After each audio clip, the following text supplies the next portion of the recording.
Girl version ni Coco Martin, anak nga ba nila ni Julia Montes? Matatandaan na kinumpirma ng dalawa ang kanilang relasyon at matagal na nga ito. At mas pinili nga nito na maging pribado ang kanilang relasyon.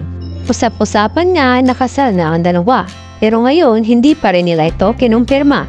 Dahil tipid niya itong magbahagi ng kanilang personal life. Gayon pa man naintindihan to ng mga tao. Ngunit, muli nga umingay ang patungkol sa kanilang mga anak.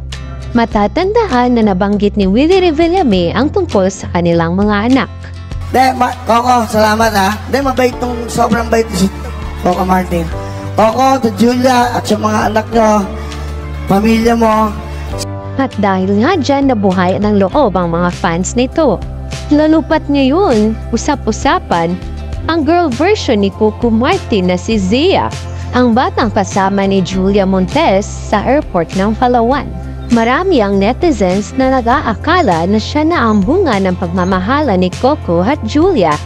Pero sa aming pagsasaliksik, iba ang natuklasan namin. Hindi totoo ang kumakalat na chismis na siya nga ang anak ni Julia at Coco.